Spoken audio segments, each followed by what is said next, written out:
So you are likely here because you've been aware of the changing landscape among religious life here in North America.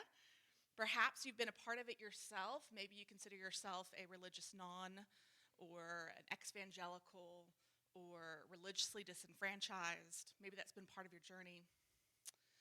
There are those who think that this is a bad thing, but here we believe that that might actually be a good thing because we believe what is happening is because people are being genuine and sincere about their search for meaningful faith.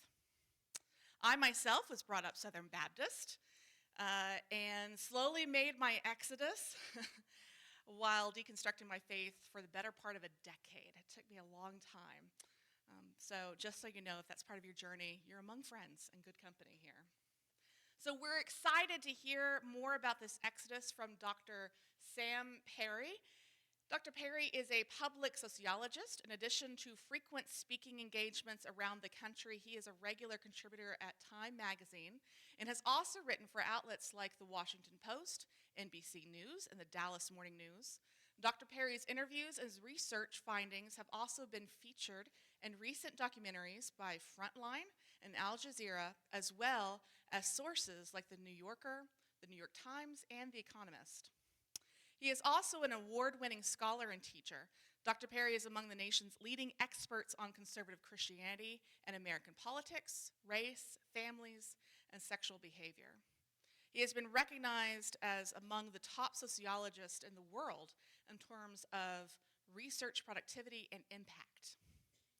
Along with well over 100 peer-reviewed articles published in leading academic journals, Dr. Perry is also the author or co-author of 5 books, including Growing God's Family, Addicted to Lust, Taking America Back for God, and The Flag and the Cross. His most recent book is titled Religion for Realists: Why We All Need the Scientific Study of Religion. He has been awarded the many accolades for his outstanding research. His most recent awards include the 2002 Vice President for Research and Partnerships Award for Excellence in Research in Social Sciences at the University of Oklahoma, and the 2020 Vice President for Research and Partnerships Award for Outstanding Research Impact from the University of Oklahoma. We are honored and pleased to have you here with us today. Please give a warm welcome to Dr. Samuel Perry.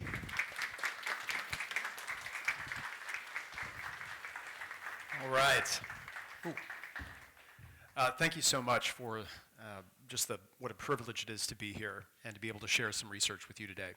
I say this with a little bit of humor and also it's a bit sad, a little bit of sadness. It is a good time to study religion and politics in the United States. I wish it wasn't such a good time, and yet those two things keep reemerging together as a part of our narrative and our political story. You have most likely followed the recent appointment of Mike Johnson to the Speaker of the House. We recently wrote about his relationship with what I'm going to talk about today, Christian nationalism, in Time magazine yesterday, so if you get a chance to check that out. But those two things are very much connected to Mike Johnson and his outlook for politics and his own personal faith. Mike Johnson is a new kind, or not a new kind of Christian nationalist. He is an old kind of Christian nationalist. So Christian nationalism as we often see it today, and I'll talk about and define my terms in a moment, but Christian nationalism as we see it today is often promulgated by a combination of grifters who don't really believe any of it but just know that scores political points, and what you might call ethno-nationalists, people who say Christian and really mean white people. Mike Johnson is really more of an old school Christian nationalist evangelical, somebody who's more of the tribe of a James Dobson or a Bill Bright or a D. James Kennedy, an old conservative Christian right kind of flavor that is Christian nationalism, represented by Christian nationalism with a smile. Christian nationalism with folksy talk and stuff that is not so angry and yet in many ways is just as dangerous. What I want to talk about today, though, is I want to talk about how religion and politics are intermingling in the United States and the result that has had on both the Christian church and American politics in some really harmful ways. And I want to end with some ways that we can talk about maybe disentangling those things in our own lives and in community at large. So first I need to define this term. This is something I'm going to be talking about today, is Christian nationalism. Now, I've written several books on this. We've written lots and lots of articles and given lots of talks on this topic. I want to define my terms carefully. The good thing about being a social scientist is I stick closely to data. Right, I am trained as a pastor. I went to Dallas Theological Seminary and Evangelical Seminary in Dallas, Texas. That is my background and still very much my family, my friends, my people. This is where I come from. And so I am trained as a minister, and yet I'm not a minister now. I am a social scientist. I'm not an ethicist or a theologian. I'm somebody who is beholden to data. So that means I have to follow the data where it leads, and I have to define my terms carefully. And I don't want to be guilty of speaking beyond what my data allow me to say. That is an ethical thing, an obligation that I have to you. If you read the things that I write, I never want it to be said about me that this guy makes wild accusations and just says things that are not consistent with what the evidence suggests. No, I must be consistent with what the evidence shows, or else I've lost all credibility as a scholar and as a social scientist. So I want to be very careful about how I define my terms. We define Christian nationalism in our various studies in at least three different registers. It can be both an ideology. It can be an ideology that influences people to vote a certain way and to hold certain values. It is increasingly an identity. I don't know if you have noticed, but there have been an increasing number of people who actually call themselves Christian nationalists by name and own that label. This started with Marjorie Taylor Greene. In the summer of 2022, I could show you how Twitter suddenly just spiked in the mentions of Christian nationalism in the summer of 2022, and that was the result of Marjorie Taylor Greene, who is a representative in Georgia, calling herself a Christian nationalist and saying that the Republican Party ought to be the party of Christian nationalists. And so all of a sudden this became something like a basket of deplorables move. You remember this, right? In 2016, Hillary Clinton uses that phrase, basket of deplorables, and all of a sudden Trump's followers say, yes, that is who we are. We are the deplorables, and we are going to run with it. This ownership of that label is not just political on the far right, but it is also Christian. And so there have been an emerging number of books and Christian leaders on the far right who are now saying, you know what, we ought to own this. We ought to take this label and run with it and call ourselves that. And basically they are thanking us in the acknowledgments for drawing people's attention to that fact. It's a peculiar place to be. So we talk about it as an ideology, we talk about it as an identity, and we also talk about it as a political strategy that can be used to try to mobilize and activate both the ideology and the identity. Trump is a good example of somebody who uses that political strategy to try to activate and mobilize people who might be motivated by the ideology and the identity. But here in this time, I want to just define it very simply for you. Christian nationalism is a belief that America has been and should always be distinctively Christian in its national identity, symbols, and even laws and policies. Now, when I say Christian there, I want to put quotes by it. I probably should have put an asterisk by that or quotes, because they don't just mean Christian in the very broad, general sense. Somebody who has given their life to Jesus, wants to follow Jesus' guidance and example, wants to give their life to Jesus as their personal Savior. No, they mean Christianity as culture. Christian as a sort of an Anglo-Protestant traditionalist idea of what a Christian should be. It's a very distinct and particular kind of Christianity that they want to see institutionalized both in America's past and America's future together. So what does that mean? Well, why is Christian nationalism a problem? In our various studies that we have conducted, we found that Christian nationalism is strongly predictive of really negative outcomes. When I say that Christian nationalism is a negative thing, I don't just say that as a Christian myself, and I identify as a Christian. I go to church, and I'll talk about that more later in this talk. But I don't just mean Christian nationalism is a problem because it's inconsistent with my view of what a Christian should be. I mean that we find it correlates very strongly. In fact, it is often the number one predictor that you embrace racial and ethnic prejudice, right? That you are xenophobic, that you are Islamophobic, that you, for whatever reason, feel that black people and white people don't mix together, that ethnic diversity is our nation's weakness rather than our nation's strength. We find that it is strongly predictive of anti-democratic values, that you think we already make it too easy to vote in this country, that you think voting is a privilege and not a right, that it is something that can be restricted and specifically to certain populations that are not worthy. It is one of the leading predictors that you embrace conspiratorial beliefs like the QAnon conspiracy, the Great White Replacement conspiracy, the 2020 stolen election conspiracy. Christian nationalism correlates quite strongly with those things. And by the way, this is, as a social scientist, we try to, when we measure these things statistically, we try to take into account various other predictors. We control for those with various statistical methods. So Christian nationalism is not just a proxy for, say, like being a Republican. It's not just a proxy for being a political conservative. No, it seems to be related to these outcomes all on its own. And lastly, we find, and this is in many ways very scary, we find that Christian nationalism is strongly predictive of your belief that authoritarian violence is a good way to control problem populations, that you support the use of torture, that you think the biggest problem with the death penalty is that we don't use it often enough, that the best way to stop bad guys with guns is with good guys with guns. And that you believe that things are going so far off track in our country that true American patriots might have to resort to physical violence in order to take back our country. Christian nationalism is strongly predictive of these kinds of views. It is also, we are finding, and this is a new wave of research that we are conducting. So we have done all that research, and what you're going to read in The Flag and the Cross, if you ever get a chance to pick up that book, is you're going to read a lot of what I've just described there. A new phase of our research, especially leading up to the 2024 election, is we're trying to understand how Christian nationalism is related to this thing we call polarization. Political polarization in our country that is currently pulling us culturally apart and politically apart and creating an intensified situation where we no longer understand each other or like each other enough to be in the same room with one another. And it is actually having consequences not just politically, but it is also having really extreme consequences religiously in our country. Maybe your story, we heard a little bit of talk at the beginning of this, the introduction about, say, things like deconstructing, about people who have had negative experiences in church. A lot of that is tied to a long history of partisan sorting and polarization that I'm going to be talking about today. And hopefully I'll shed a little bit of light on that, and maybe some ways out. So first we need to understand a little bit about polarization. And for that, I want us to understand a little bit about human nature and how we are set up.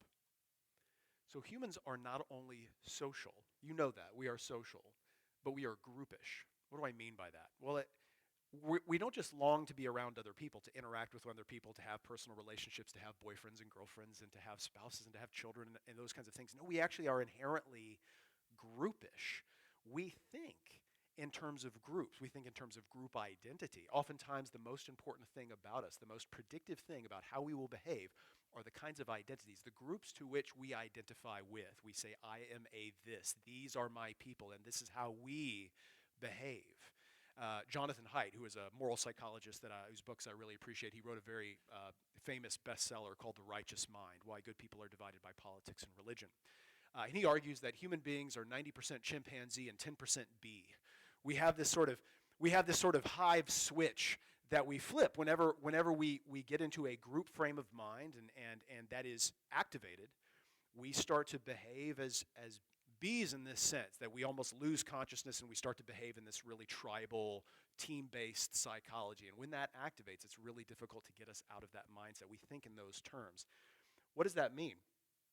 Most of our cognitive biases, the way we hold prejudice towards others, the negative feelings that we have towards in-groups and out-groups or people who are not like us, or even evidence that we see. How do we interpret scientific data that we agree with, disagree with, that we read? So if I gave you an article about climate change, if I gave you an article about COVID vaccines, if I gave you an article about evidence that has to do with the 2020 election or just voting, regulations or those kinds of things, you don't just read those things unbiased, right? Like you activate your group psychology there and you say, how do people like me read this? How would people like me view this? What is the group of the person who wrote this? That's what I want to know, right? Like what are the biases of that person? Because why? Well, because I want to know whether or not I disagree with them already. Right? I want to know whether my position is supposed to be one of like antagonism and I'm supposed to fight them, boundaries up, or I'm supposed to say, yes, I already believe them. I already give them the benefit of the doubt. So most of our biases are connected to our groupish nature as humans. A very famous study on the psychology of prejudice by a famous psychologist named Gordon Allport was written in the 1950s called The Nature of Prejudice. He wondered why religion is so often connected to prejudice. the prejudice that doesn't have anything to do with religion. And he argued that religion almost always stands for more than faith. Religion usually pulls double duty, right? Religious identities often overlap with other identities, and they often represent these kinds of things. And this is what I'm going to be talking about today. So I want you to learn a new word today. Are you ready to learn a new phrase?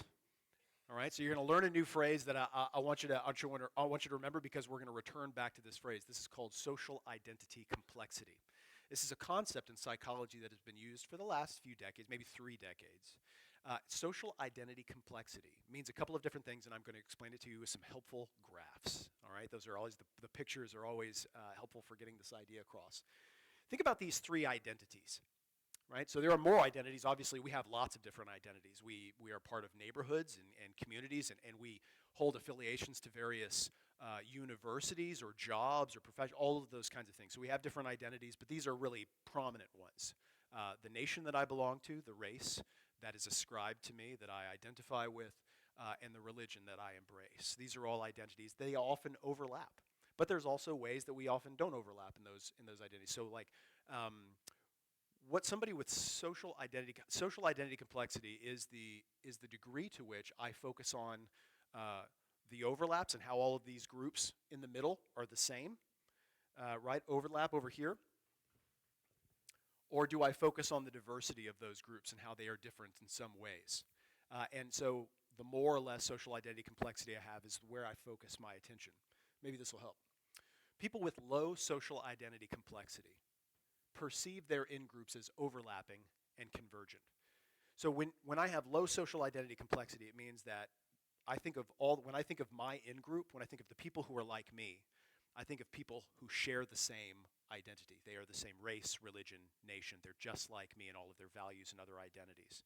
If I have high social identity complexity, where I focus my attention, I perceive my in-groups as distinct but cross-cutting. And so if I have high social identity complexity, I tend to think of my in-groups as complex groups of people who overlap in some ways but not in others. And that diversity is something that I don't mind. It's not something that bothers me. It doesn't give me cognitive dissonance. I think, I have people who are part of this group but not that group, but they overlap in some other ways, and that's okay. Why does that matter for our discussion today? People with high social identity complexity tend to be the ones that are more tolerant of outgroups. They're the ones that have not a problem with diversity, because they recognize that my groups are different, they're complicated, and they're overlapping in a lot of important ways, and that's all right.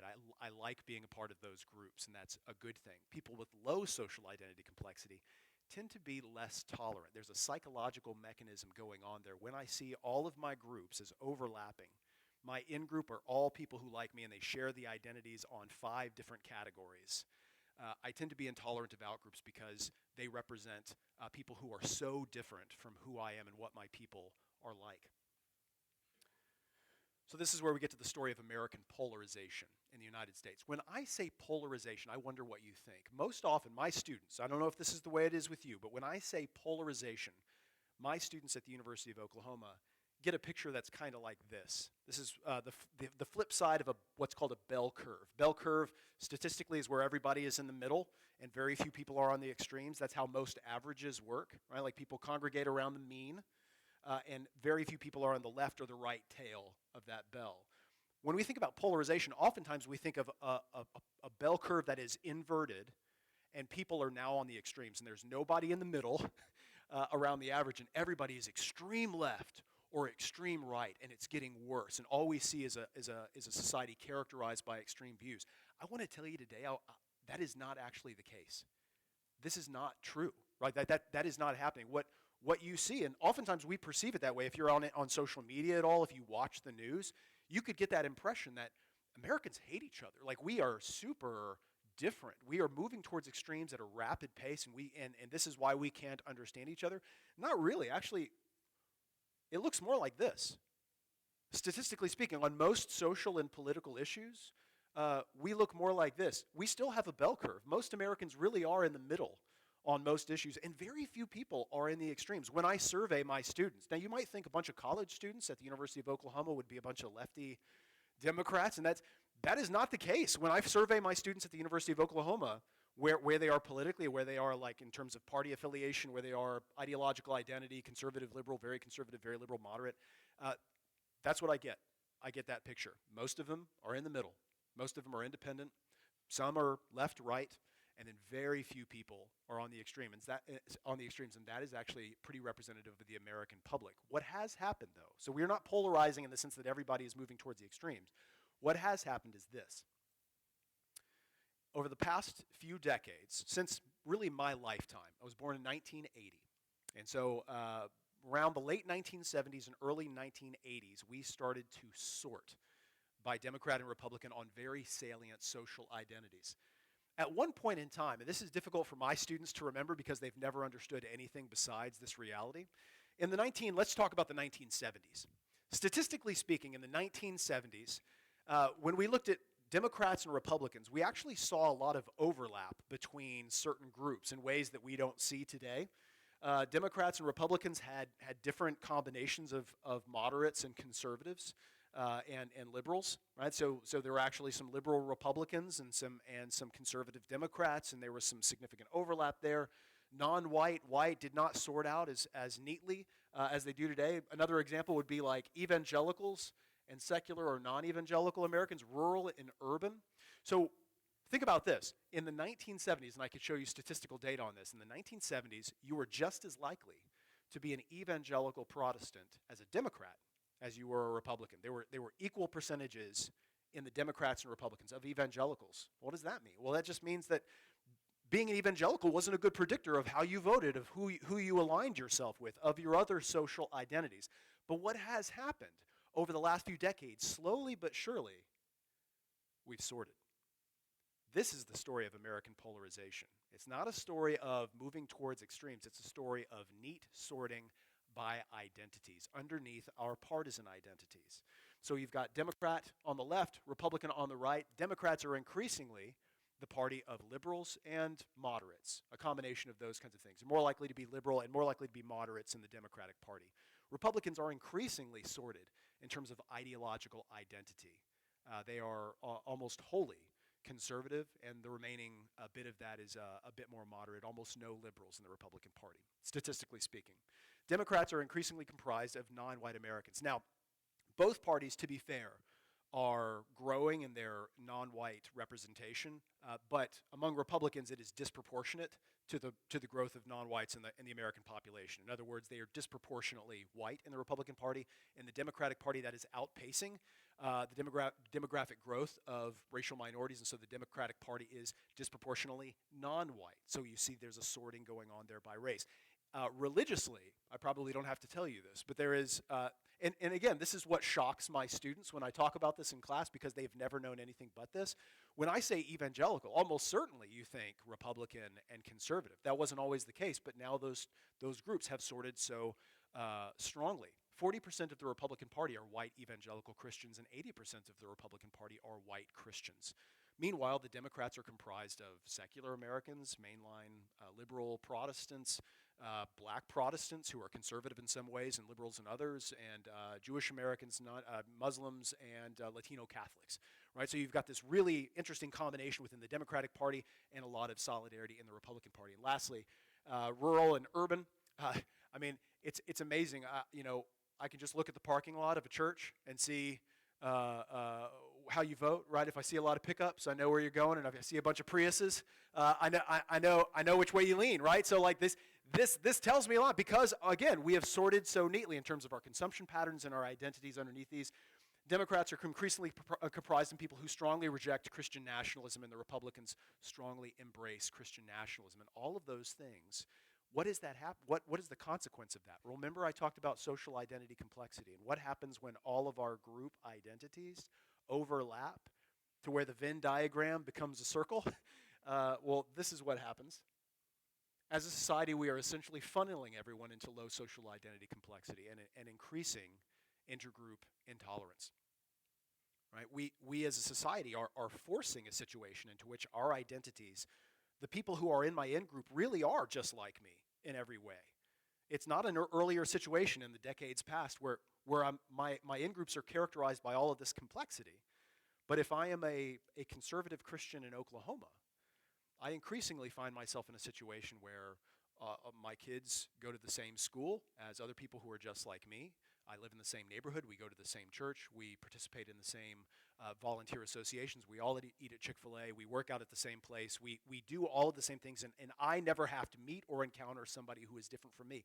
And if I am somebody who is a left-leaning person in Oklahoma, all 10 of us, right? Like that's if that is my identity, I am bound to people who are going to be just like me in a lot of other ways as well, right? So we are increasingly creating a situation in which we are forcing like us to identify only with one group, and that creates the psychological context for us to distrust and dislike one another. That's somebody's ring camera just went off. That's we have that as well. So what does that mean religiously? So politically, that creates a context for a lot of friction and conflict in the polarization that we see. Polarization is not something where we are moving towards extremes. It is a story of sorting.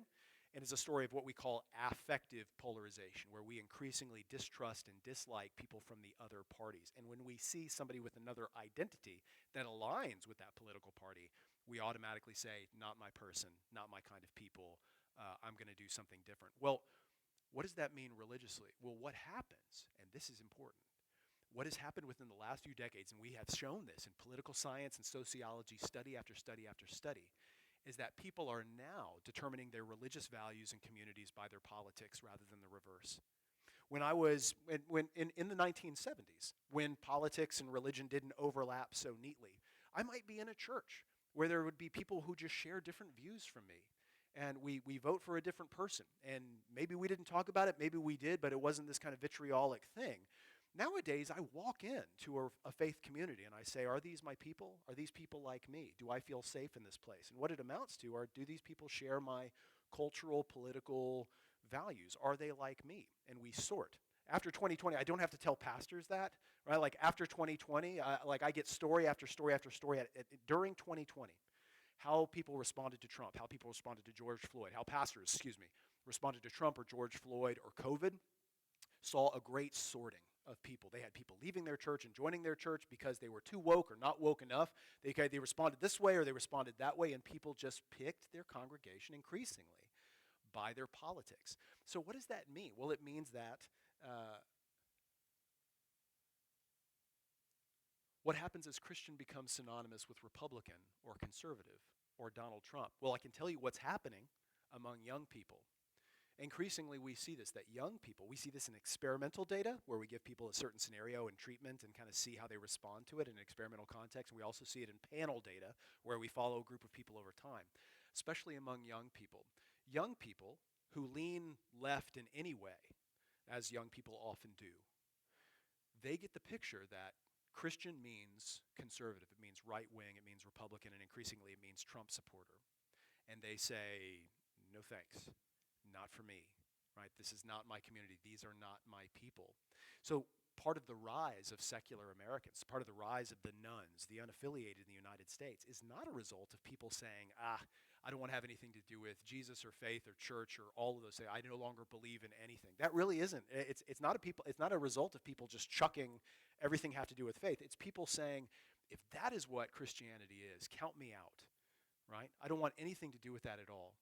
On the other end, you see an increasing pressure on people within those communities to say, this is what it means to be a Christian.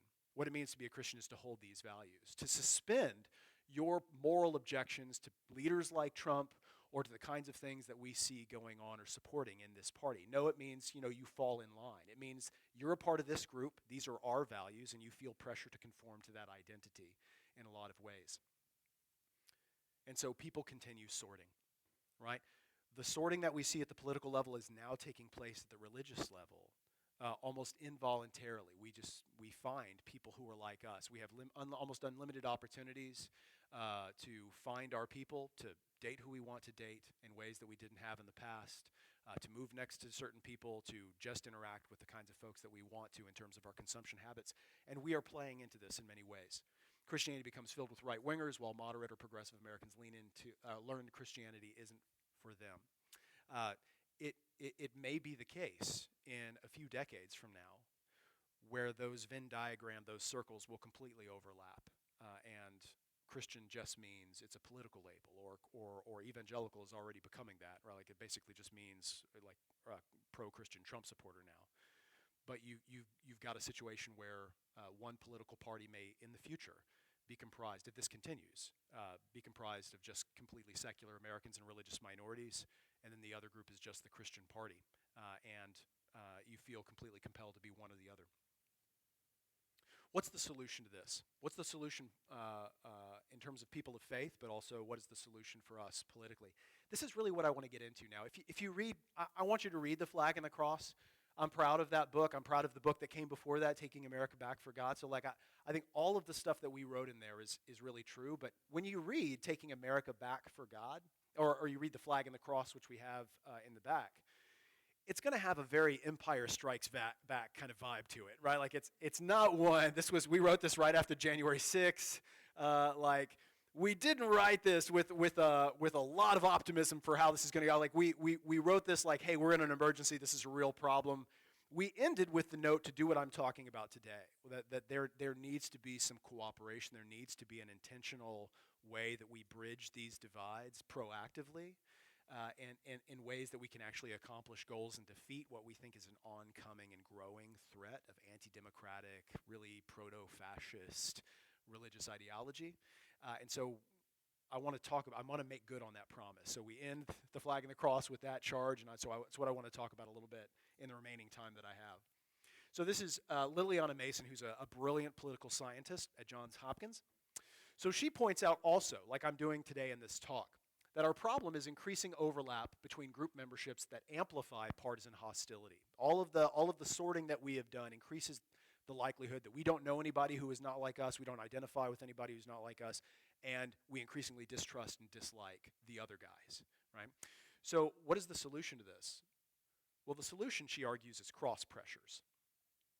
Cross pressures, what does that mean? Well, it means acknowledging and really having relationships and being involved in different groups that don't necessarily overlap in every way. It means resisting the sorting. It means I don't play into the game of constantly being on a quest to find people who are like me in other ways, in every way possible, to where I feel as comfortable as possible, to where I feel like I no longer have to have awkward or intense conversations with people who don't agree with me in every way. It means I'm no longer making my political identity my religious identity, right? Like I don't equate the two. Like my partisan identity is not something that I amplify so much in my life that it completely limits all of the interaction that I have with other people, because that is happening and that is killing us, right? Like I think it is killing communities of faith, and it is also killing us as a country. Christian nationalism actually plays a part in this. So this has been the thing that I've been occupied with the last few months, is understanding what is Christian nationalism's role in amplifying and in some ways de-escalating partisan hostility. So I want to give you some examples here. In our, this is some data that we've collected on this topic. And in our book, Taking America Back for God, not The Flag and the Cross, but Taking America Back for God, the book before this, what we do is we measure Christian nationalism using a variety of questions. We ask Americans questions like, how much do you agree with the statement, the federal government should declare the United States a Christian nation, right? Or that you believe the founding documents, the Declaration of Independence and the U.S. Constitution are divinely inspired, right? And we look at how much people agree with those statements, and we add those up together and we create a scale, because Christian nationalism really exists on a spectrum. It's not a clinical category. Either you are or aren't a Christian nationalist. And in fact, I'll tell you, I don't really like calling people Christian nationalists. It's kind of a conversation stopper, right? Like it's like calling somebody a Nazi or somebody like a white nationalist or something. Like Christian nationalist, I don't want to use as a slur. I want to talk about it as an ideology that people can completely reject, be ambiguous about, with varying degrees, or be true believers in. And so what we try to do in our book, Taking America Back for God, is we create 4 categories called rejectors, resistors, accommodators, and ambassadors. And I hope those are descriptive enough. But the rejectors are the people who completely reject Christian nationalism. All the way on the right, you've got the ambassadors. These are the true believers. They score in the top quartile of our scale. So, and this is what I have on the axis over here. Is I've created, this is what political scientists do to understand how polarized we are as a country. They use feeling thermometer scores, and they basically make a score from 0 to 100 based on how low you rate the people in the other party versus how high you rate people in your own party, right? So people who score a 0 on this polarization scale across the left means they rate both parties the same, which almost nobody, it's not a lot of people do, but like they rate both parties, so that means there's no polarization. People who score 100 on the polarization scale, they rate the other party at a 0, and they rate their own at 100, right? Like 0 being the worst, 100 being the best. And so people fall somewhere in the middle there. The average polarization score is probably in the 50s, right? So you basically rate Democrats as a 20 and you rate yourself as a 7, or Republicans as a 70, something like that. Okay, so what do we see? Across Christian nationalism, notice that consistently the most polarized people across all of these identities, Democrat, strong Democrat, all the way to strong Republican, are the Christian nationalists. So what does that mean? That does mean that Christian nationalism has some role to play in amplifying polarization across parties, right? So people who are pretty consistently polarized across parties, that group tends to be uniformly Christian nationalists. But I want you to notice some divergent trends. What do we see? This is the result of what we call cross pressures. Who are the least polarized Republicans here? Right there I showed you. The most polarized Republicans and Democrats are the people who are sorted.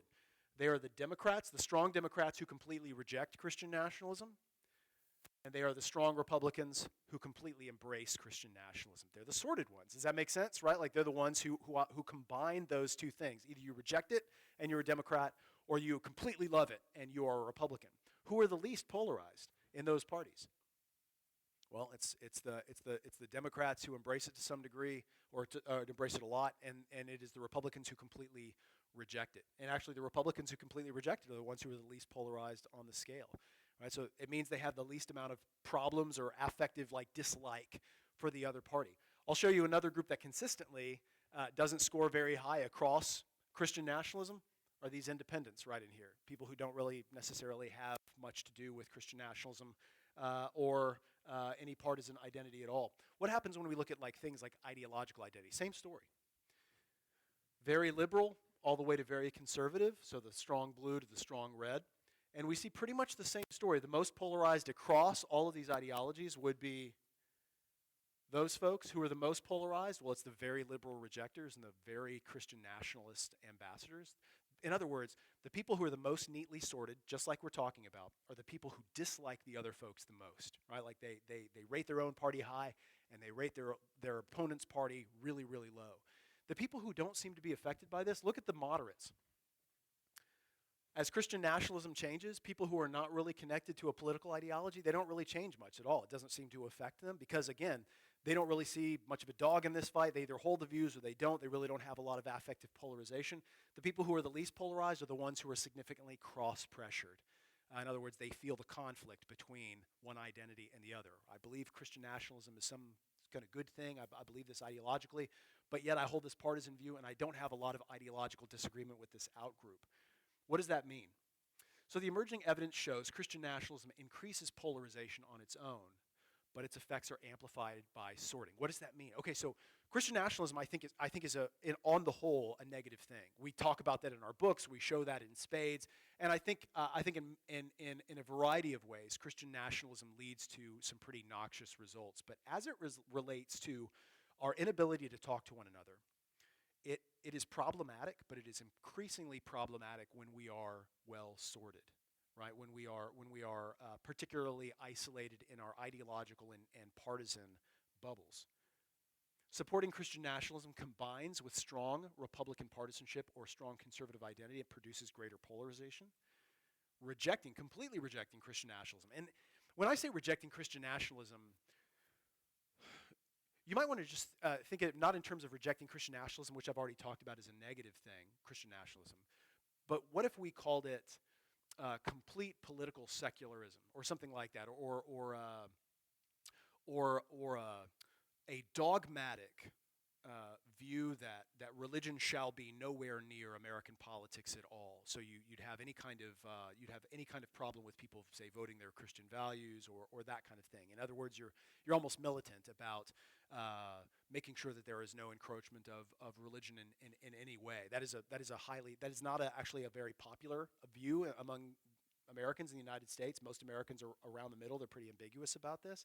And so that is in some ways a very extreme view. And so what we're showing is that increasingly holding that view of political secularism very strongly, combined with democratic partisanship or very liberal identity, also results in extreme polarization, right? So who are the least polarized people? When there are cross pressures, there is little affective polarization. Also, we see when there is not a strong ideological identity not a strong identification with partisanship or ideological identity. So what does that mean? I'm going to bring this home now. The implications of that is Christian nationalist rhetoric and ideology matter for understanding partisan polarization. But there is a relationship about the combination of strong group identities versus cross pressures. And so when a savvy politician is able to play upon these kinds of rhetorics, either a Christian nationalist or accusing people of being Christian nationalist, what they're trying to do in some ways, and I think in ways that are not quite helpful, is they're trying to activate identities. They're trying to mobilize American men and women, not on the basis of facts or evidence or policy or really broad values that we all share. What they're trying to do is they're playing on fear and emotions and anger and in ways that hopefully mobilize us to action. And oftentimes this results in us mobilizing to anger. It mobilizes us to say ugly things to each other and to divide relationships and to no longer interact in important ways. It is increasingly separating us into religious communities and secular communities along partisan lines, and it is something that is affecting us both at the religious level and the political level. So I think this requires some things from us. I want to ask myself, how can I maintain, in a healthy way, cross pressures in my own life? I want to be forthright with you about some things that I do personally. So, and I would never. We said in the introduction. This was mentioned in the introduction that a lot of people come from situations where they were either pressured or they experienced abuse or trauma in conservative religious contexts. And I would never tell people who had been abused in that situation to go back to that situation. You know, like you don't have to take one for the team there, right? Like I'm not suggesting you just set yourself up for more abuse and trauma. But that's not my situation. That hasn't been my experience thus far. Even though I am quite fed up with where my evangelical background has led politically, I still very much consider that my community. So one of the ways that I try to create cross pressures in my own life is I try to be involved intentionally in a variety of different communities with people who disagree with me. And I want to understand them. I want to talk to them. I don't agree with the vast majority of people I go to church with. I go to church in Norman, Oklahoma, and at a loosely affiliated, so let me stress that, loosely affiliated SBC church that is primarily college students, and the pastors are early 40s, my age, and they're reasonable people. It's not a particularly political church, and yet most of the adults who go to that church probably don't vote like I do. They probably disagree with some of the things that I write. Matter of fact, some of them have told me that before. So we've had interesting conversations, and it's not something I want to fight with them about in the service or over dinner. But and my wife and I lead a community group in that church. And I lead a men's Bible study on Tuesday morning in that church. And my wife serves in the kids, and my daughter serves in the kids in that church. We are active in that church. And when those people see me, they see somebody they disagree with politically. They see somebody that has written things that are at odds with what they've heard about what Christians ought to be doing and how they ought to be voting. But I hope when they see me, they see people who are like, well, you don't act like liberals that I hear talked about on Fox, right? Like you don't act like those lefties, right? Like you don't act like those commie socialists, right? Like you don't act like those people that I've heard are all secular leftists in those kinds of ways. And yeah, I want to disrupt that. I want to disrupt that in my own life. I want my kids to play on sports teams with people who are different from us, right? I want to engage these people together in conversation with one another. And again, I would never suggest somebody set themselves up for abuse or targeting, right? So that's not what I'm suggesting. Please don't hear me like, hey, just suck it up. I'm not saying that. But to the degree that I am able, I want to create cross pressures in my own life to where I say, I disagree with those people, but I love those people, and they love me, and we can have conversations. I think that's real politics, and that's real faith, right? Like as I understand it, right? Like, so I don't want to be normative in that way and say this has to be Christianity your way too. But that is Christianity my way. That's how I understand this. And so I want to create cross pressures in my own life, and I think that is a source of help for us as a country, and hopefully as faith communities. I want to do that. Uh, and so I want to, with that, I want to ask, how do we encourage cross pressures across society? How can we actively participate in such things rather than participating in this endless game of sorting all the way down to where we really do have nothing in common with one another anymore, other than mutual disdain. I think that's a bad place to be. So I would invite any questions that you have about anything. I didn't get a chance to talk about Christian nationalism as much in this talk. I've written lots and lots of books, and again, like Mike Johnson just got appointed this past week, and so that might be on your minds as well. So I'm prepared to talk about anything that I just talked about, or anything that you might have to do with, say, conservative politics, Christianity, Christian nationalism, Mike Johnson, all of those things. I welcome all of your questions, and I assure you, I've been doing this a lot over the last 3 years. Business has been good for Christian nationalism research, sadly. So whatever you ask, I assure you, it is unlikely that that's the first time. So and I say that just to say, don't feel afraid of asking me a question you might think would be a puzzler. I'm ready. And Lennox will pick up your questions if you want to pass them down, and we'll raise them up, and she'll come around and get them for you. So Yes. as I'm listening to this, as a pastor, I think about how do we preserve that cross pressure within our congregations, because I see that as something that we value partially as United Methodists, right? Like that's part of our DNA to have diversity of thought. Right. And I think about my parents' church, which is a small town in which it's common, everyone who's Methodist goes there, right? So Right. you have the former Democrat state senator who now runs the ACLU, is talking with the Republican judge and having a good time, right? Right. Like you have this very much that cross pressure. What are values or things that you see within churches that you think would help elevate that? Yeah, that's a great question. I think one of the things we want to I think lean into immediately is, like, I like that you shared that shared values. When we announce formally from the front, and I think clergy are a part of this, and also everybody who is involved in the church, we want to communicate. We want to lead with what are the things that we share with the maximum amount of people, right? Like, so we have a you might think of it as a difference between, so like foyer conversations, right, that are at the door, and conversations that take place in the kitchen and deeper into the house, right? Like those conversations that we have are foyer conversations on Sunday morning, where we want to be inviting people into community in a way that is not creating barriers needlessly, but saying these are the values that we share. And maybe some people will say, well, I don't share those values and that kind of thing. But when we say Christians, for example, we have a value of being the hands and feet of Jesus, of serving the community, of being witnesses. That is something that we have lost as a society. And this is something that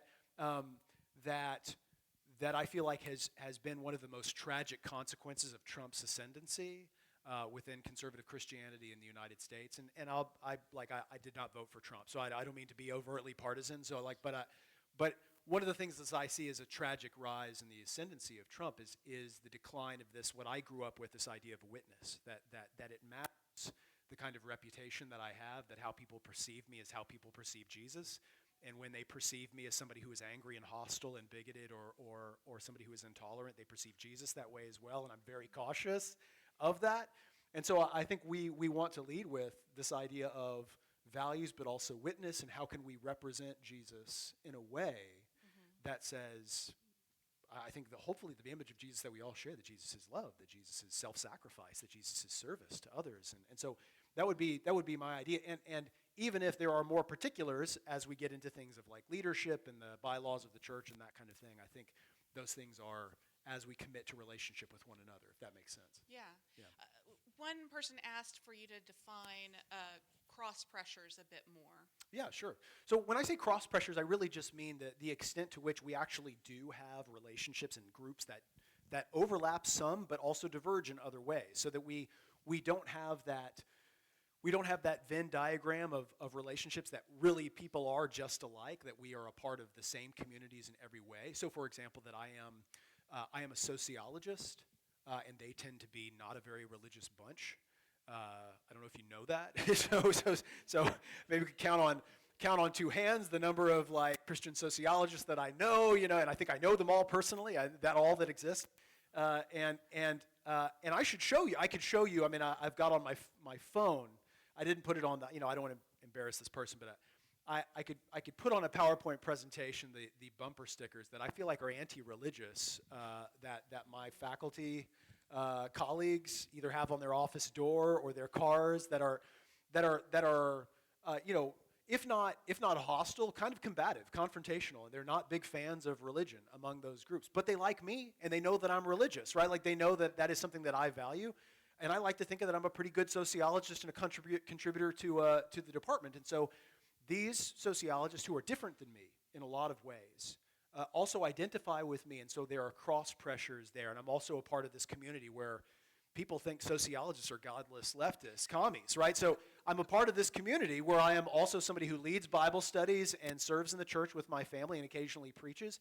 I'm also part of this community where the two groups don't interact much and actually probably have a lot of negative feelings. That's cross pressure. Does that make sense?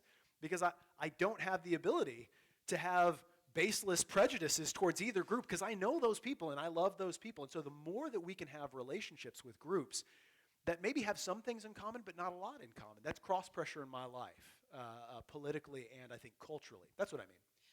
Thank you. Yeah. Someone asked this interesting question. They said, will the practice of cross pressures enable its own sort of sorting? Oh. Will the practice of cross pressures enable its own sorting? Yeah, I think to some degree, but I would hope that sorting would be, if it does, there's always some kind of, I guess, sorting, the people who would be cross-pressured and the people who are on the extremes, but at the very least, I think with the ascendancy, so when we have relationships with one another and we are not so neatly sorted, we end up in a situation that we used to be in back in the 1970s and 80s. And so what do I mean by that? So I study political rhetoric as well, like the kind of rhetoric that politicians increasingly use. And so I don't have it on this PowerPoint presentation, but I do have it on a presentation that you can see politicians, even though the United States has become more secular, Donald Trump is by far twice as likely to use religious language in political speeches during his campaigns and during his presidency. Why? Speaking to more Americans are secular than they ever have been. Why would he use more? Well, it's because we've sorted so much. He knows that my people, the people that care about what I say, my base, are all religious, right? And so I am safer talking about culture war things and wars on Christianity and wars on Christmas and all of those kinds of things. I can say that safely and know that anybody who likes me will say, yes, absolutely. And anybody who doesn't like it already wasn't going to vote for me. It used to be, though, back in the 1970s, 80s, and even 1990s, that politicians really didn't use that kind of culture war rhetoric.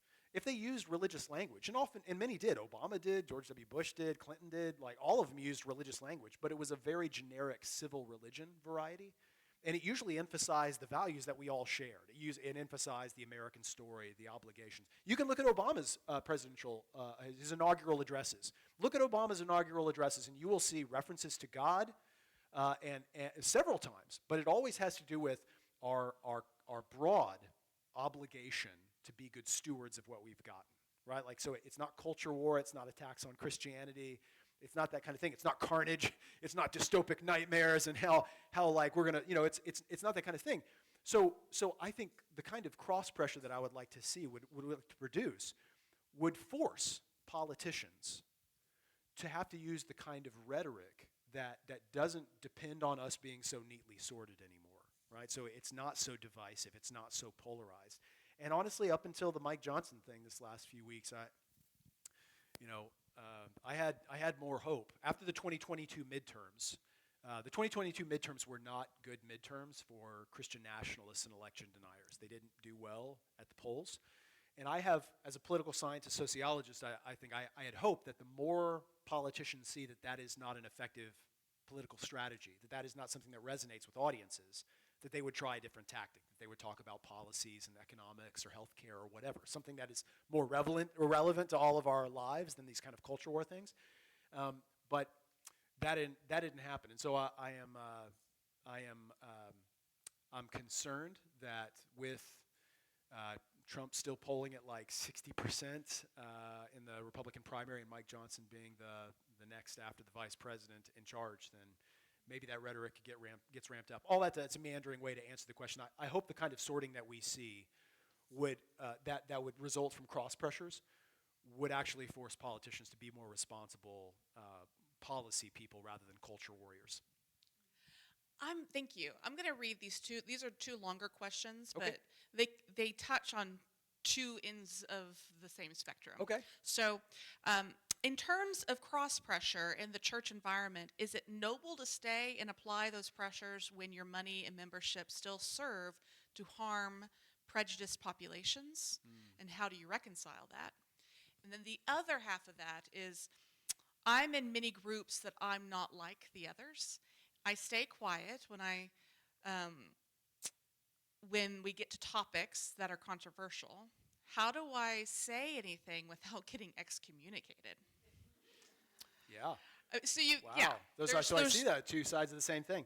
So on the first issue, I don't think if you are donating money to anything, I think that gives you a stake in that group, and that includes tithe. Like, I don't see my tithe as like this kind of, hey, I'm giving this to you, blank check, to do whatever you want. We are community group leaders, and so we have say. I have lunch with our pastors, and I will call them out on like our ineffective ways of, and not in a jerk. Like, I'm not a jerk. I'm not that guy. Like, I'm, who's just every week in the ear of the pastor.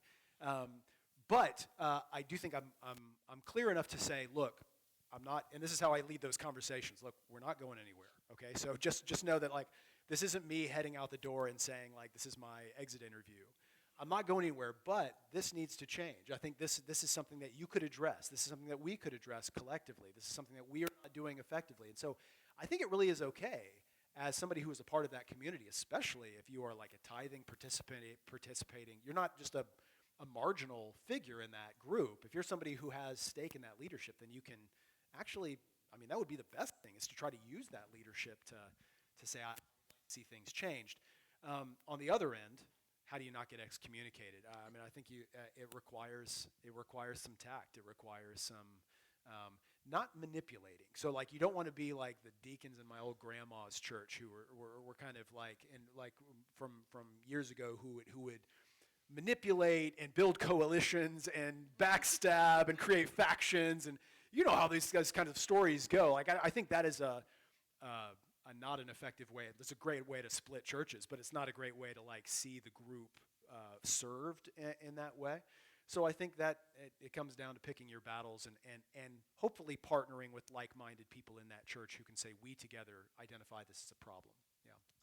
So who benefits from the sorting and the division?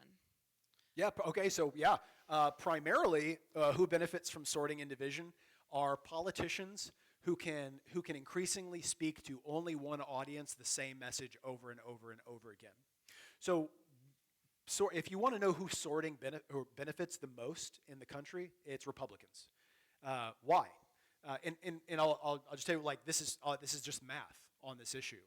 So Democrats in the United States are notoriously ineffective in office for a couple of reasons. One of those big reasons is because the Democratic Party has always been and still is, a coalition of very disparate groups who have different identities and different commitments that they have a difficult time sorting out and cooperating on. So the Democratic Party is made up of very, very liberal, almost leftist individuals and seculars, immigrants, conservative black Protestants who are very conservative on some social issues and not conservative on economic issues. And so the Democratic Party does not benefit from that kind of sorting. And so because so Biden, still has to speak to a very diverse audience and can't tailor one single message to that group, and oftentimes ends up alienating and making somebody mad. Whereas a politician on the right, in a place where he knows or she knows all of the people in my group that I'm speaking to are 5 different identities wrapped into one, then I can say the same message over and over and over again. And in fact, this is something that we're working on right now, so you're getting into my research. I love experimental data. So like we do all these experiments with people around the country, and we subject them to different kind of like rhetorical strategies and these kinds of things. What we have found among white Christians in the United States, white Christians, that when we tell them, when we threaten, like we subject them to like an experimental treatment, when we tell them, either through a politician, some kind of like narrative about a politician or some article that we made up, when we tell them that Christians are under attack, like Christians are under a siege, they're being discriminated against, among white Christians, because these identities overlap, it makes them think white people are under attack as well. It makes them think white threat, right, that we are under attack. So what does that mean? It means if I'm a Republican politician and I'm speaking to a group of white Christians, as a Republican politician is often doing, I can activate racial threat by just talking about threats on Christianity. I can talk about war on Christianity. I can talk about wars on Christmas. I can talk about how there's an assault on Christianity. I can go up into the middle of St. John's Episcopal Church during racial riots, during the George Floyd 2020 protests, and I can silently hold aloft a Bible. Who would do that? Who would do that? Who would go up into the middle of George Floyd protests and go up into the middle of a church and hold up a Bible without saying anything, without opening it up, without talking about it at all, but taking a photo up? I'm going to make sure everybody sees me holding up a Bible during racial protests. What is that communicating? Who would do that? Well, you remember Trump did that in June of 2020. And he didn't open it up. He didn't communicate anything, but he silently held aloft a Bible. What was he doing? Well, he knew. He knew that this communicates not only religious leadership and cultural leadership, but it also implies racial leadership. I'm your guy. I will defend you, scared white Christians who support me, my base. And so all of this, so who does polarization serve? It serves Republicans primarily. It also serves them for another reason. When we have gridlock, right, like when government is no longer effective, well then it plays into the hands of people who already say the government's ineffective and we don't want more government, doesn't it? Right? Like so people who don't want the government to do well, so people who don't want the government to be effective in accomplishing anything, are served pretty well by like polarization and gridlock and just kind of wrecking everything like that. And so a solution to that is making sure that like that effective polarization does not get a chance to sort itself anymore. So you're saying Thanksgiving's going to be fun? Yeah, Thanksgiving, right? It's, as it always is. Yeah. What are the roles that media and social media play in this story? Toxic, just really harmful, and it does not help that some of the people running social media platforms are unsavory characters who are just kind of banking on this or using it or helping that along. I think we all need to make choices about what we communicate on social media. I think we all have to be, to acknowledge that we are parts of different communities, that there is cross pressures going on, that we are not, that we don't hate people, that we don't troll angrily, that we don't respond in those kinds of ways. I think it's so tragic to see that amplified. So social media has been, I tell people, like before I got into political science, before I got into politics, the first part of my career as a sociologist was studying pornography. And not the content itself, but just how Christians react to pornography. That was my second book, Addicted to Lust, was about how conservative Christians in particular respond to like watching pornography in their own lives, the guilt and the shame and the hiding and the marital disruption and all the things that comes with it. And I'm convinced, and I've said this to people, I'm convinced like Christians' behavior on social media will have done more damage to Christianity than pornography, and it's not even close, right? Like it's like the kinds of damage that we have done to the reputation of Christians, to the world's image of what Christians are and who they are and what they do, will have done so much more damage to how people envision what Christians are like and what Christianity is than anything having to do with pornography. So it's pretty bad, yeah. Kind of along those lines, there's a trend towards more single congregations and less of larger connected discipleship. So they're asking if that's what we're seeing. I know the United Methodist, we just went through a big split, as it Yes, were, right. where a lot of churches went independent and left our connectional system. That's right. Is this related to what you've been studying in any way? Do you see those things connected? That's a good question. So at the congregational level, we are seeing an increasing, like the growth of megachurches and the decline of like smaller mom and pop churches, like in storefronts and those kinds of things. That has a number of different consequences, and that's the result of several different things. I mean, it's just the advance of technology and the ability of mega churches, the rise of the suburbs, and the ability of mega churches to just do some things really, really well in ways that suburban people really like, and the inability to like raise funds and do those things. So we are increasingly self-sorting into these like larger congregations. At the level of denominational connection to one another, increasingly we are individualizing as a society, and denominational identities are just becoming less a part of our primary identities. We no longer we may identify as like, I don't identify as a Southern Baptist or a Presbyterian, but I just identify as a Christian. But some people used to identify as like, I'm a Methodist, that's who I am, that's what I do, I'm a Presbyterian, lifelong, and or that kind of thing. That's increasingly just less a part of our identity. We're replacing those identities with other identities like political identities or cultural identities and those kinds of things. So I think what we see is people being a lot less tethered to denominational identity and more tethered to, if they are tethered to a place, it's just that particular place. It's that community, not the broader denominational community, for a lot of the reasons I think you're seeing. Yeah. Yeah. One person mentions that they worked for a volunteer or nonprofit for 3 to 4 decades. The groups and individuals were diverse in politics and but brought similar values and mission, right? Health, poverty. These are the things that they cared about. Right.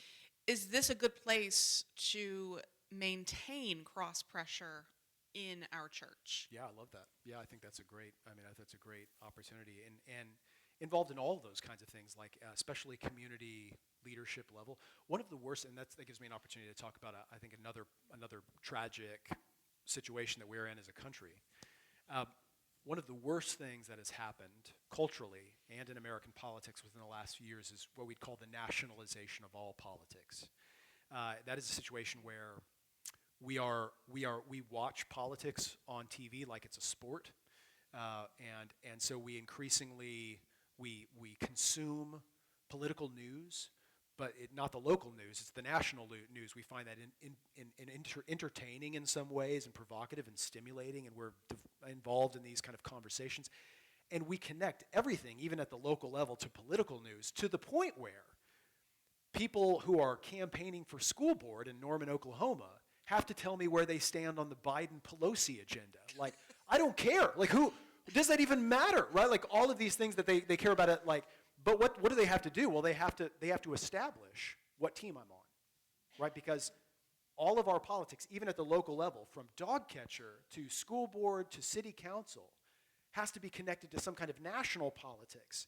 And that's a problem because, like, I just want my curb fixed, right? Like, I just want that community pool built. I want like those additions to my kids' public school, right? Like I just want to know who's going to do that. I don't really care if they're Republican or Democrat, and honestly, it doesn't really matter. Like, who's just going to get the job done? Community level politics and community level involvement are brilliant ways for us to build cross pressures in our lives, to actually cooperate with people that, we disagree with national level politics, but who cares? Like, we're just trying to like serve people, and we're just trying to serve the community. And so that is one of the things that I wish we would all do a little bit more is volunteer at the community level, build those cross pressures, and just maybe disconnect a little bit. And I don't mean like, not that the stakes aren't high, okay? Like politics, we should all vote, we should be active. Like, and 2024 is going to be an important one. I really do think that. But I also think if we're going to be involved in politics, I mean, being involved at the local level is a great way to build those cross pressures, to see one another as human beings and to be able to have conversations and maybe even persuade somebody someday, rather than letting news cycles and social media and identities persuade us. Yeah. Not to mention how few people actually vote and participate at the local level. Right. You have a lot of power. That's I've been true. raising my neighbor's taxes for years. um, I love this question because I think it gets to the heart of something that we broadly are struggling with, right? How do we as Christians in the church rehabilitate our reputation in the face of how it's perceived, right? We have Right. Christian nationalists who have taken over what it means in the broad public, what it means to be Christian. Right. And here we are going, no, no, no, no. Right. What are ways that you see to pierce Yeah. that struggle? So in my own life, I just refuse to secede, to give up that label, right? Like this is something that we see increasingly among young people that they, in surveys, we'll ask them questions about their faith. We'll ask them questions like, do you still go to church? Do you still pray? Do you still believe certain things theologically? Yes, they do. But when you ask them what religion are you, they'll say unaffiliated or nothing in particular. Why? Well, it's because like they don't want the association with Christian, right? Like they haven't chucked everything having to do with their own personal faith, but it's the identification that they feel like is so problematic. And I want to own that. I want to own that, like, look, I'm a Christian and I'm not like that, right? Like I believe that the Bible teaches something else, that my personal faith, and my parents were evangelical Christians, but in a way that I feel like represents the best aspects of what it meant to be an evangelical back in the day. Not like that they were people who thought James Dobson was wacky, and they thought like that was, and yeah, they probably held like conservative family values and raised us on those kinds of things. And yet, they weren't just, seething political maniacs who just thought that was the end-all, be-all of what it meant to be a Christian. I would love it if at the very least we could get back to that kind of thing where like even the conservative Christians maybe have conservative values on certain things, but they are not just, going to Trump rallies and punching people or being super ugly in public and bouncing that kind of thing. I would love it if, and I'll just disclose, my wife is a public school teacher, so you may know where I'm going with this, but I would love it if people looked at Ryan Walters, and people said, in Oklahomans generally, Oklahoma Christians were just like, what are you doing? Like, this is such a clown show. What are you doing, like recording pictures of yourself with like the Bible in like the Federalist Papers and saying like it's either this or pornography? Like, that's just weird. Like, what kind of argument like this? He appeals to the worst, most like right-wing MAGA kind of stuff. That the fact that Jackson Lawmeyer can still do what he does publicly in a way that garners support among Oklahomans, I think is such a sign of, can be such a discouragement.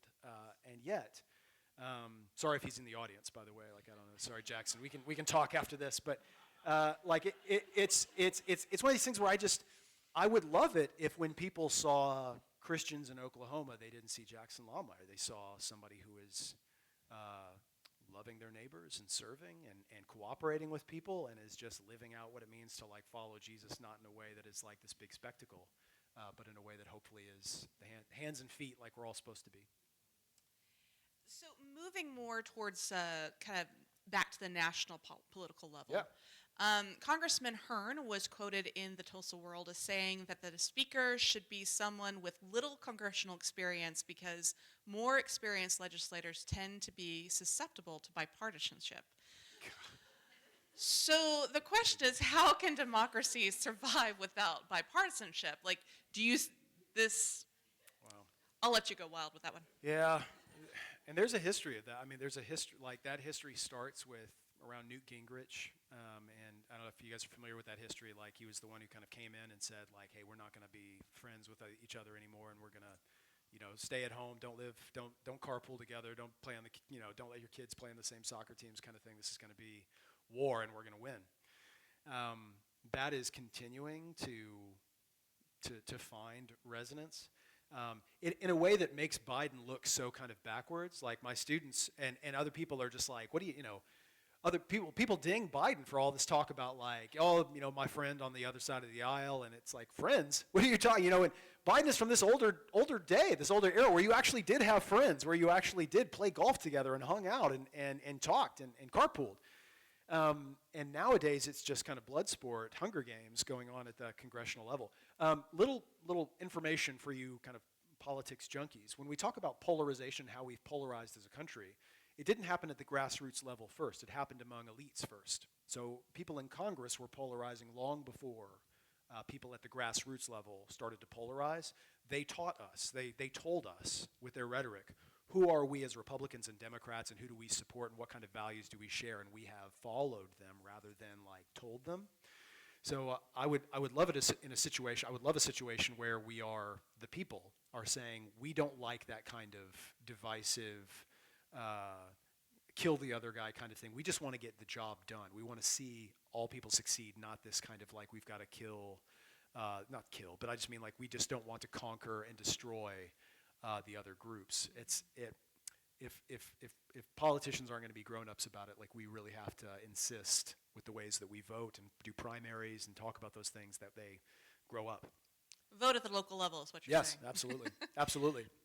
So this is an interesting question about defining evangelical and evangelicalism. Sure. I mean, for me, it's interesting because in a historical sense, I would consider myself theologically evangelical, sure. but you can't say that now because the political word of evangelical has overridden. Yep. So there's these competing definitions. So could you help us understand what that word means today in our context? Yep. So here's my 2-minute summary of that. So evangelical, we measure if you ever see the word evangelical used in a survey. Most likely, they are what they do is they do three things. They categorize people who are self-identified white, self-identified Protestant, and they answer a question: do you consider yourself an evangelical or born-again Christian? So if you say yes to all of those things, white, Protestant, evangelical, or born-again, you're considered a white evangelical. It's about 20 to 25% of the population. If you say yes to white, yes to Protestant, no to the evangelical part, you're categorized as kind of a liberal Protestant, white liberal Protestant.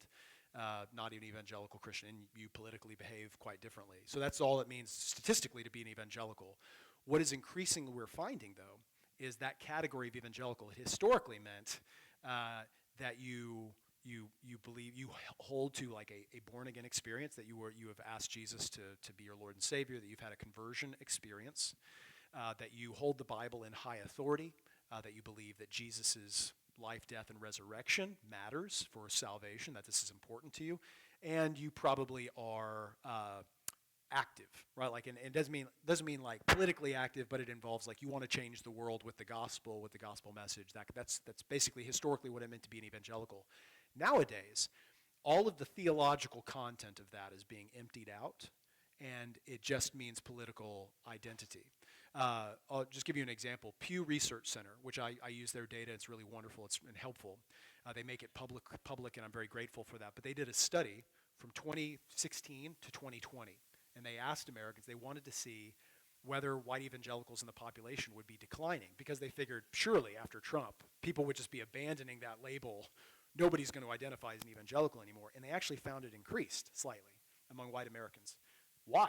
Well, they did some digging. The guy, Greg Smith, who's the political scientist at Pew, he did some digging, and he found that the only group that grew among was white Americans who were Trump supporters. It wasn't the fact that they had a conversion experience or went to church more. It is that Trump supporters learned between 2016 and 2020 that what it means to be a white evangelical, it means Trump supporter. It means religious Trump supporter. And so increasingly, that is what the word means to people who embrace the label.